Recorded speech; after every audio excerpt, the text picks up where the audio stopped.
Oke, terima kasih anak-anak.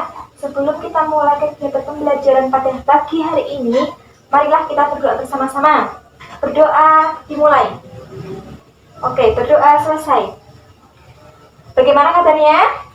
Alhamdulillah, luar biasa, Allahu Akbar. Oke, terima kasih. Sehat ya semuanya? Sehat, Bu. Sekarang Ibu mau tanya, siapa yang suka masak? Oke, Mbak Devi, suka masak apa? Sayur, Sayur, brownies, dan minuman, gorengan.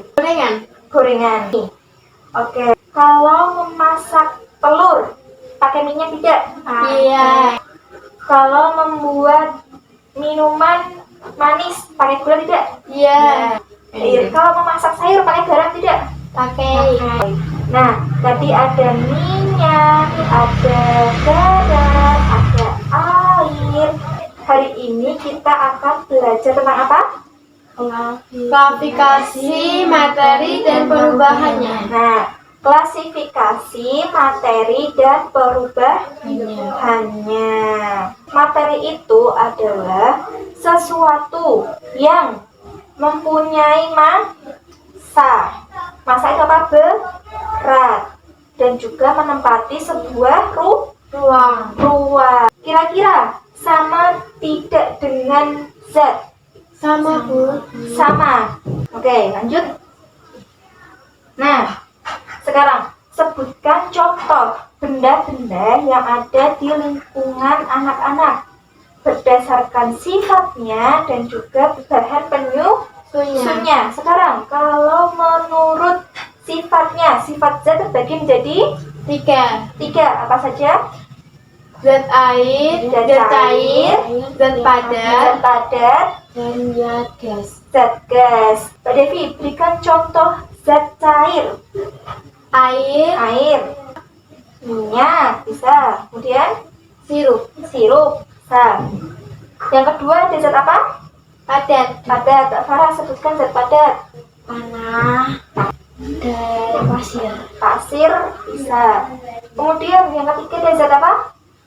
gas, Zat gas. Ketika kalian bernafas mengeluarkan apa? oksigen, Kalau bernafas menghirup oksigen, mengeluarkan karbon dioksida dan air. Benda yang digolongkan berdasarkan bahan penyusunnya. Contohnya di sini Ibu punya ini apa? Mangkok plastik. Mangkok plastik ini dibuat dari apa? plastik, Berarti bahan penyusunnya apa? Plastik. Gitu ya. Ngerti? Nah, kita lanjutkan. Ada yang tahu gambar sebelah kanan Ibu? Itu ada apa? Air. Kemudian emas, kemudian gula, garam. Kira-kira apa ya itu? Untuk gambar yang sebelah kiri, ada apa itu? air Tambah gula, kemudian air tambah pasir. air ditambah pasir. Kira-kira jadi seperti apa ya? Nah, kita lanjut dulu. Nah, jadi materi itu terbagi menjadi dua. Apa saja? Zat tunggal dan zat campuran. Ya. Nah, zat tunggal dibagi menjadi apa saja? Unsur senyawa.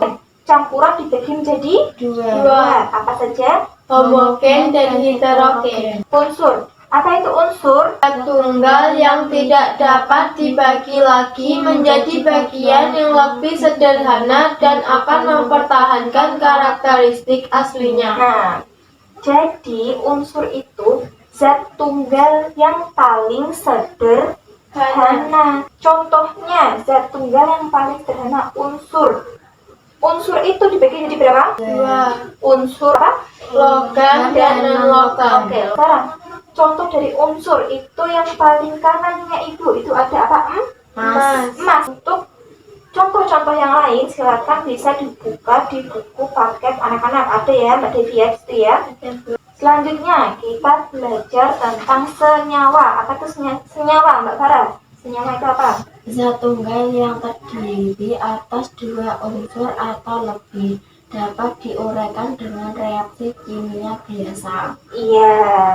Jadi senyawa itu juga termasuk zat Nah, berarti ada dua yang termasuk zat tunggal, unsur dan senyawa. Kalau unsur tadi apa yang paling sederhana? Yang paling sederhana. Kalau senyawa ini terdiri dari dua unsur atau lebih dan dapat diuraikan dengan reaksi kimia biasa. Jadi seperti ini contohnya. Air. Air itu rumus kimianya H2O. H2O, hidrogen dan oksigen. Nah, jadi air itu terdiri dari hidrogen dan oksigen. Lanjut. Nah, kemudian ada campuran. Materi yang terdiri atas dua zat atau lebih yang masih mempunyai sifat aslinya.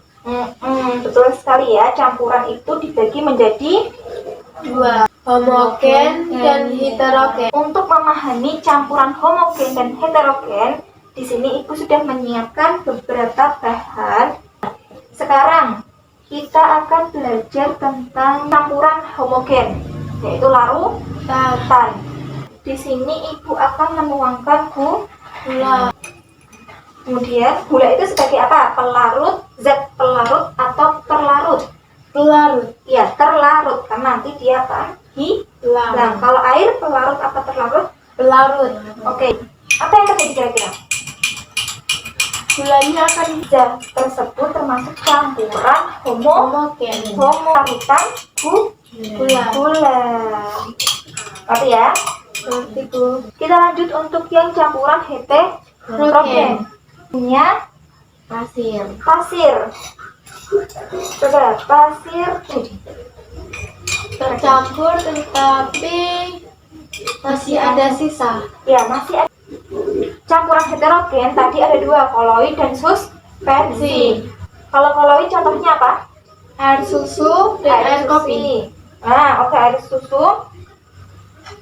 Kemudian contohnya ini ada kopi. Kemudian memiliki partikel terdispersi yang lebih Besar. Ketika anak-anak membuat kopi, masih adakah serbuk kopinya? Masih. Bubuk kopinya masih ada? Masih. Ada suspensi. Contohnya Minyak. Tidak ya. Gitu ya bedanya ya antara suspensi dan koloid. Oke. Sekarang tugasnya.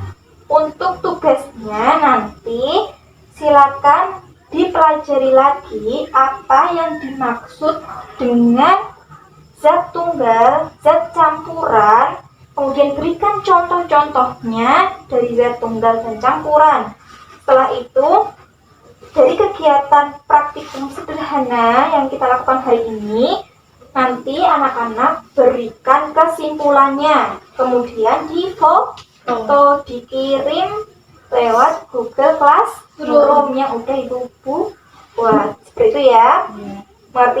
Mengerti? Oke, sebelum Ibu akhiri, mari kita simpulkan bersama-sama. Kegiatan kita pada hari ini, kita belajar tentang apa saja? Materi itu terbagi menjadi dua. Apa saja? Zat tunggal dan zat campuran. Ya, zat tunggal dan zat campuran. Zat tunggal itu ada berapa?